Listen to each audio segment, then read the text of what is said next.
మేలుకో యువత. సూర్యుడు ఉదయించాడు, కాని మన కళ్ళు మాత్రం ఇంకా ఆ మొబైల్ స్క్రీన్ వెలుగులోనే బందీ అయ్యున్నాయి.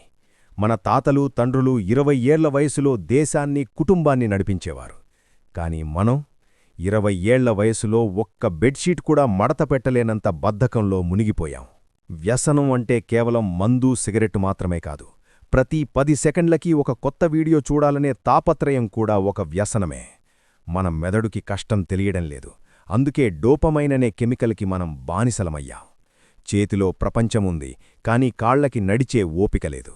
స్క్రీన్ మీద వేరే వాళ్ల సక్సెస్ చూసి కుళ్ళిపోతున్నావు, కానీ ఆ సక్సెస్ వెనుక ఉన్న కష్టాన్ని మాత్రం చూడవు. నువ్వు రీల్స్ చూస్తూ టైం వేస్ట్ చేస్తున్న ప్రతి నిమిషం ఇంకెవరో కష్టపడి నీకంటే ముందుకెళ్తున్నారు. గుర్తుంచుకో, బద్ధకమనేది మనిషిని బ్రతికుండగానే చంపేసే నిశ్శబ్ద శత్రువు. చాణక్యుడు ఒక మాట చెప్పారు: ఆలస్యమంటే మన తలరాతని మనం చేతులారా పాడు చేసుకోవడమే. ఇప్పుడైనా మించిపోయింది లేదు, లే, మేలుకో. మీరు చెయ్యాల్సింది ఫోన్ని పక్కనపెట్టు, గంటల తరబడి స్క్రోలింగ్ ఆపేయ్. ఫోన్ని నువ్వు వాడాలి, ఫోన్ నిన్ను వాడకూడదు. కదలడం మొదలుపెట్టు, వ్యాయామం చెయ్యి, చెమట చిందించు. శరీరం అలసిపోతేనే మెదడుకి పదును పెరుగుతుంది. చిన్న లక్ష్యాలు, ఈరోజే కోటీశ్వరుడి వైపోనక్కర్లేదు, కనీసం నీ గదిని నువ్వు శుభ్రం చేసుకో. అది చాలు నీ మార్పుకి మొదటి అడుగు. డిజిటల్ ప్రపంచం నుండి బయటకిరా, అసలైన ప్రపంచాన్ని చూడు. నీ గెలుపు నీ చేతుల్లోనే ఉంది.